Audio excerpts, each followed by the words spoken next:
Media Watch is going to deal with the return of two people. One is Al Gore, the other, James Creedon. Here I am. Good evening, Mark. So we're talking about Al Gore, first of all. Now, we all remember his documentary. It was back in 2006, An Inconvenient Truth. I think we have some pictures of it. It was one of the reasons he got the Nobel Peace Prize the following year, along with the International Panel for Climate Change. And it basically kind of cast him as a politician turned green activist, all about climate change and the dangers that it holds for the planet. Well, he's back, basically. He's got another, and it's not just a run-of-the-mill documentary this time. It's a 24-hour, hour-by-hour sort of live streaming event that's going to take place online. And I'll show you the website. It's called 24 Hours of Reality. And the whole idea is that he goes to a different city or a different location around the world. And I think we've got a little bit of footage from the trailer here as well. And the idea, so it starts in Mexico City at 2 a.m. tomorrow morning Paris time. That's 7 p.m. today their time, before moving on to Vancouver Island, Hawaii, Auckland, New Zealand, Beijing. Now, he's not going to all of these places. He wouldn't get from one place to the other in an hour. What's the point of it all? Basically, the point is to take it one step further from An Inconvenient Truth and to link climate change and natural catastrophes. That's his big new thing. He's saying that there's a lot of science at the moment to prove that climate change is behind an awful lot of the natural catastrophes that we're seeing. Yeah. So it's starting at 2 a.m. Paris time this morning, and it's culminating in New York at 7 p.m. tomorrow, where he's going to speak live, basically online. Okay, so Al Gore is back, and you're back too. Next, we turn to the big revelations that have come from the tapes recorded shortly after the death of John F. Kennedy by his widow. These were put away, she said, and not to be used until after her death. She died in 1994, and now they're out. That's right. She's had some controversial things to say about a lot of people, including the French. Including the French, that's right. For example, about Lyndon Johnson, she said he had an enormous ego. Martin Luther King, a terrible man. So sort of controversial things. A terrible man, Martin terrible Luther King. man. Apparently, that's what she said about him. And so this is some pictures that the French news were playing today, because they're particularly keen to know what she thought of the French. She was partly French in origin herself, Jacqueline Bouvier, and apparently she thought that de Gaulle was spiteful. Now, de Gaulle, she met him actually in 1961 in France when she came over with John F. Kennedy. And he had been her hero around the time she married JFK, apparently. But that all changed when she met him. She didn't particularly like the guy.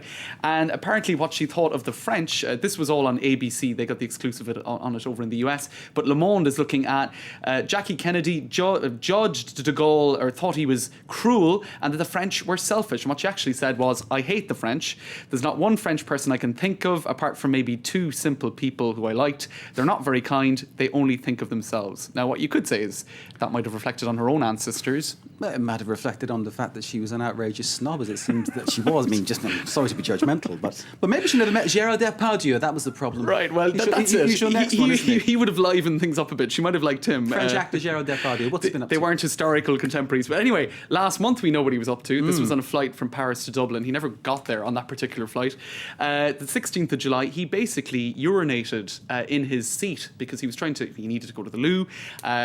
Couldn't wait, apparently, for the plane to take off. The air hostess was telling him to stay put. So he peed into a bottle, which then overflowed and created a big controversy, and people thought he was drunk, but he says he wasn't. So let's hear what he has now had to say for himself. Great. I'm not sick, I'm not a terrorist, I just want to pee. Understand? And she said, no. Go back to your place. I said, and I have a friend who has a bottle, and he said, oh, take the bottle. So I took the bottles, and I said, I have my bottle, your foot doesn't serve anymore. I want to take my bottle, and I pee. And it was so beautiful, it's very hurt.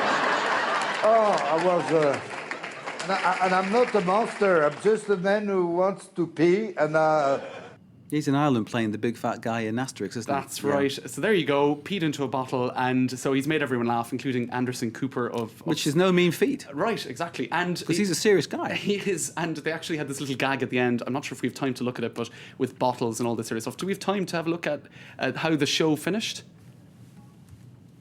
I here have my water bottle as well, and if you were able ever to come on this show, we'll have a water bottle here for you. Yes, right. But this is not enough. Look, I have mine. That, of course, was Media Watch. Thank you very much for watching.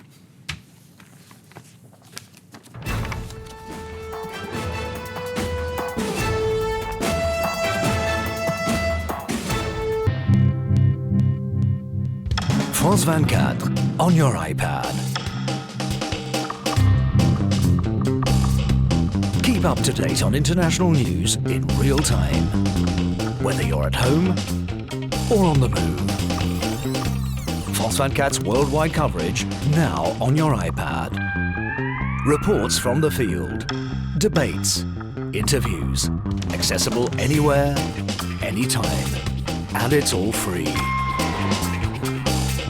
France 24 on the iPad. The news, wherever and whenever you want it.